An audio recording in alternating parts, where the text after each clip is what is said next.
এবারে প্রশ্ন করতে পারেন বাঁদিকের স্পিকারে যারা আছেন, দেখুন প্রশ্ন করুন। আসসালামু আলাইকুম, আমার নাম মোহাম্মদ অলিউল্লাহ নামে।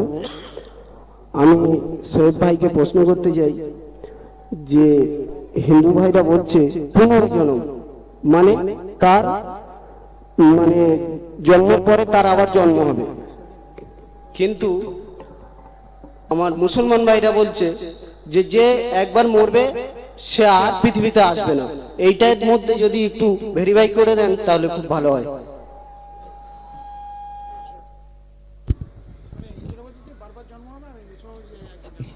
হিন্দুদের পুনর্জন্মের কথা বলছেন কি? ঠিক আছে।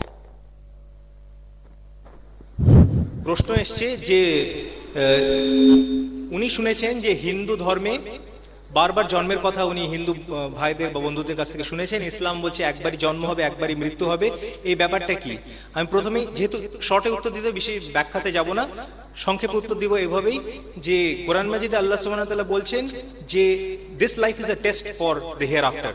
সূরা মুলক চ্যাপ্টার 67 ভার্স নাম্বার 2, হুয়াল্লাযী আরসালা আল্লাযী খালাকাল মাউতা ওয়াল হায়াতা, আল্লাযী খালাকাল মাউতা ওয়াল হায়াতা। আল্লাহ সুবহানাহু ওয়া তাআলা তোমাদেরকে হায়াত দিয়েছেন এবং মওত দেবেন। এই লাইফটা হচ্ছে তোমাদের জন্য একটা পরীক্ষা মাত্র, আর কিছুই না। তাহলে একবারই আমরা জন্ম গ্রহণ করব আর একবারই মৃত্যু হবে, তারপর আমাদের বিচার হবে। হিন্দু ধর্মে কি বলছে, আমি এখন কোন ব্যক্তি কি বলছে সেদিকে যাব না, মুসলিমরা কি বলছে সেদিকে যাব না। ধর্মগ্রন্থ কি বলছে, বেদে পুনর্জন্ম সম্বন্ধে কোনো ধারণা কিন্তু রাখেনি, যেটা সবথেকে গুরুত্বপূর্ণ ধারণা, মানে যেটা সবথেকে গুরুত্বপূর্ণ ধর্মগ্রন্থ হিন্দু ধর্মের মধ্যে।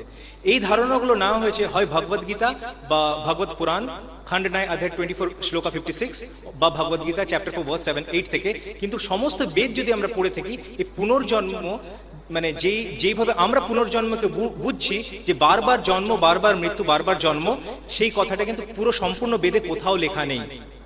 তিনটে বেদই বলুন বা চারটে, বেদ চারটেই আছে, ঋগ, সাম, যজুর, অথর্ব। তিনটে কে বলা হয় বেশি পুরনো আর নতুন বলে কি অন্যটাকে আর বেদ থাকলো না? বেদ থাকলো, চারটেই বেদ আছে, মূল বেদ চারটি, ঋগ, সাম, যজুর, পুরনো তিনটেকে ত্রৈবিদ্যা, ট্রিপল সায়েন্সেস, একটু বেশি প্রাচীন, সেটাই ডিফারেন্স। তো যেটা প্রশ্ন আছে, সম্পূর্ণ বেদে যেভাবে আমরা পুনর্জন্মকে বুঝেছি সেইভাবে কিন্তু কনসেপ্টটা নেই। বরং এবার পুনর্জন্ম যে কনসেপ্ট বা এর অর্থ যেটা বহন করে, সেটা পুনঃ মানে আবার, জন্ম মানে লাইফ, নেক্সট লাইফ, মানে আবার জন্ম, এই কথাটাটুকু বলা হয়েছে। কিন্তু এই কথাটুকু বারবার জন্ম মৃত্যুর কথা বলে না, কারণ ইসলামেও তাই বলা হয়েছে একবার জন্ম হবে, মৃত্যু হবে, নেক্সট লাইফ, মানে আখেরাতে হয় জান্নাতে যাব বা জাহান্নামে যাব। সেই কারণেই সম্পূর্ণ বেদ যদি আপনারা পড়েন, ঋগ্বেদই বলুন বা অথর্ববেদ যদি বাদও দেন, ঋগ্বেদে তো অনেক বিভিন্ন জায়গায় আছে স্বর্গ ও নরকের কথা, জান্নাত ও জাহান্নামের কথা। তো একইভাবে এই তত্ত্বগুলো একই রকমই আছে। বিভিন্ন যেগুলো বেদের ছাড়া অন্যান্য যে ধর্মগ্রন্থ, তার মধ্যে রিইনকার্নেশনের কনসেপ্টটা কিছুটা আছে, কিন্তু বেদের মধ্যে এই কনসেপ্টটা নেই। আশা করি উত্তরটা পাওয়া গেছে।